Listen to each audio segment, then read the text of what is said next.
English Express, and I'm Sudha Oberoi. Today I'm going to teach the students of class 10th poem number 5, The Ball, from their English book First Flight.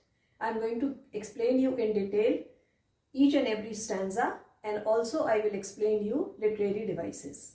This poem is written by John Berryman, who was an American poet and essayist.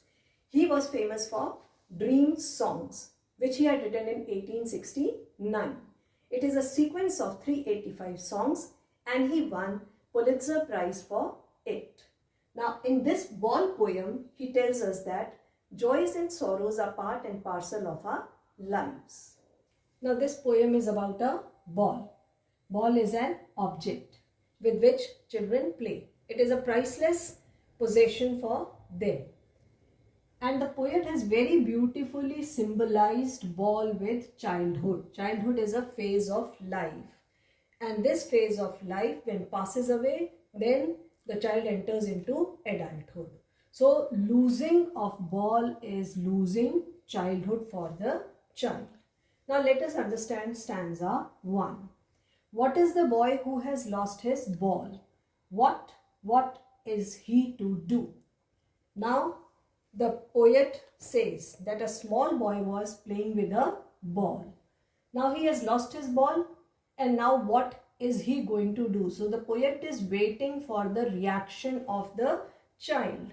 I saw it go merrily bouncing down the street. Merrily means joyfully. Bouncing means up and down movement. I here is used for poet. So the poet saw the ball merrily going down the street and then finally going into the water. Now when the ball went into the water, the child was very upset because he was unable to retrieve the ball. The poet watches the reaction of the child from a distance. He finds that the boy is shocked and he has got sympathy. No use to say, oh, there are other balls. Now the poet has got sympathy with the child who is very upset at losing his ball. So he wants to give him a piece of advice that there are other balls. He can buy another ball from the market, but then he doesn't want to give any piece of advice to him. So he wants to console him by saying that he could buy another ball, but then he thinks that it is useless to interfere in his thoughts. Now here the ball is symbol of childhood. So once the childhood is lost, it is not going to come back. So in this stanza, the poet tells us the boy was playing with the ball and the ball bounced to the street and finally into the water. The poet, who was watching his reaction, wanted to give him a piece of advice, but finally he decides not to interfere with the thoughts of the child. Stanza 2. An ultimate shaking grief fixes the boy as he stands rigid, trembling, staring down all his young days into the harbor. Let us understand the meaning first. Grief means sorrow. Rigid means stiff, motionless. Trembling means shaking. Harbor means dock or a port. Now ultimately the child is inconsolable because he has lost his very famous, very popular, very priceless possession. Now he stands rigid, motionless with shock. He is trembling also and he is staring at the ball because it has gone into the water and he will not be able to retrieve it from the water.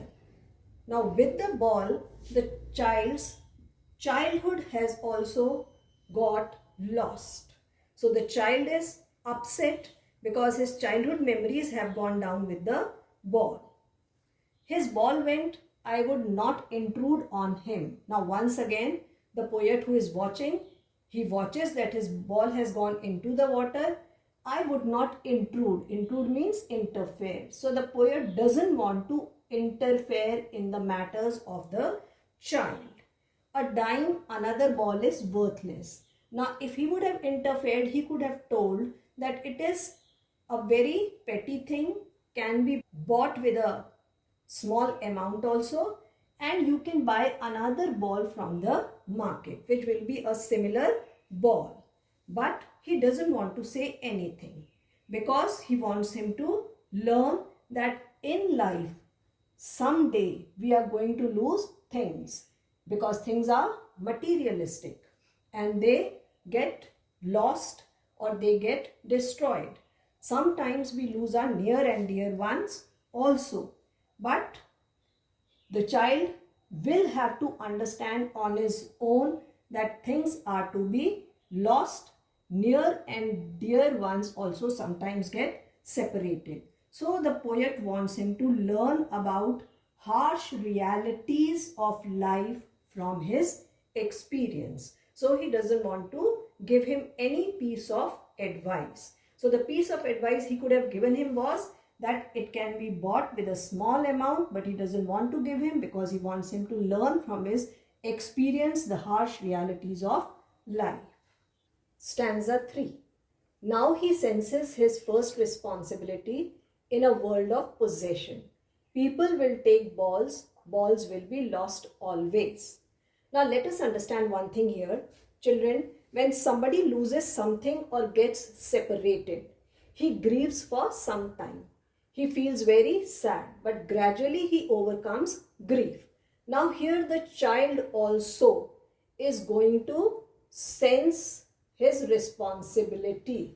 Sense means experience. So with this experience, bitter experience of losing the ball, he is going to become a responsible person. And he will gradually come to terms with the loss. In the world of possession means attachment with materialistic things of this world. Now, anything which we possess is materialistic thing. So here also the child is going to realize that materialistic things are going to get destroyed one day or they are going to perish one day, and gradually he will understand this and he will become responsible. So the poet is very sure that the child from this bitter experience of losing ball is going to become responsible one day. So ultimately he will realize that losing is part and parcel of life and things one lost would not be retrieved.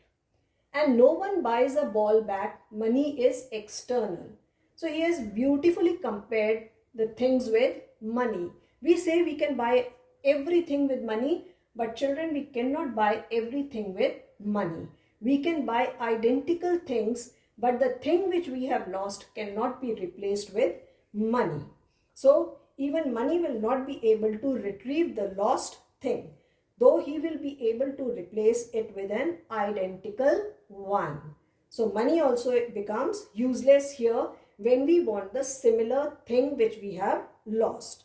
So childhood once lost would not come back to him. Those wonderful dreams, memories and carefree nature will be replaced by adulthood, and where he will have to prepare himself to bear the losses. So even money is not able to buy, it is also external. Wealth can't compensate emotional losses. We must remember, wealth can't compensate emotional losses as the loss of one's childhood days. Stanza 4. He is learning well behind his desperate eyes the epistemology of loss, how to stand up. Desperate means hopeless. Epistemology means knowledge to understand the nature of loss. This is a Greek word. Now the poet is very happy with the child, about the child, because the child is learning. He is becoming worldly wise. And he is learning that one day he is going to get separated with near dear ones, or he is going to lose the things. So it is necessary for him to learn the loss, learn to bear the loss. So he has understood that there will be many occasions when he is going to lose or get separated from things. So he will be able to now stand up on his own. He will be able to tolerate the loss. He will become more mature after this bitter experience. And knowing what every man must one day know, You must know that every man must one day know. What should the man know? That this world is full of materialism. Here we should not get attached to the things because they are going to perish, destroy, or we are going to get separated from them. So we must know that joys and sorrows are part and parcel of our lives, and we must learn to cope with them. We must learn to come to terms with them, and most know many days how to stand up. And finally, what happened? People learn with the situation and they develop a great sense of responsibility and they overcome grief with time. So wounds heal with time. Here the child who was very upset right in the beginning, by the end he has become worldly wise. He is now able to understand, realize that the things which he possesses might get lost and he might get separated and he will have to cope up with the things. So children, life is the name of progress. We are going to lose things which are very dear to us. We are going to lose our near and dear ones also. We are going to come out of the stages of life also, like childhood, adulthood, and we will become old also one day. So it is very necessary to come to terms with the losses. So one must forget about the past. He must not brood over the past because life is the name of progress, and he must move ahead forgetting the past. It is necessary to become worldly wise to lead a peaceful life. Let us understand the literary devices of the poem, The Ball. First, the rhyme scheme. There is no rhyme scheme in the poem. It is written in free verse. Now, literary devices. The first is anaphora. Anaphora is repeated use of words in two or more consecutive lines. So, you see the example. What is the boy? What? Here, what is repeated? So, here anaphora is used. Then, next is merrily. This is also used in two consecutive lines. This is also example of anaphora. Next is assonance. Assonance means repetition of vowels in a line. So see, the boy who lost his ball. Here O is prominent. Next, merrily bouncing down the street, and then here E is prominent. Then rigid, trembling, staring. Here I is prominent. So in this line O is prominent, in this line E is prominent, and in this line I is prominent. So here we have assonance. Then your third device is imagery. Imagery is when the reader imagines the picture of what he is reading in his mind. Now here the reader imagines the ball merrily bouncing down the street, then finally going over the water, into the water. He also imagines the boy standing rigid, trembling, and staring down at the ball. So where one imagines what he is reading, then imagery is there. So here the ball bouncing down has got imagery, then getting into the water has got imagery, then the boy standing rigid and trembling and staring has also got imagery. Next we have alliteration. Alliteration is use of consonant letter in the beginning of 2 or 3 words. See the example. Buys, ball, back. Here B is used. This is a consonant letter and this is used 3 times in one single line. So here we have got alliteration. Next is repetition. Now repetition of words and phrases. So see in the second line, what is repeated. So here repetition is there. Here balls and balls is repeated. So again here repetition is there. Children, I hope this poem is clear to you and the literary devices are also clear to you. In my next video, I am going to make important points. I will explain you the important points of the poem, questions based on the extract and short answer questions. So keep watching. Children, if you have enjoyed this video, like, share and subscribe it. You can also post your comments in the comments box below. Thank you.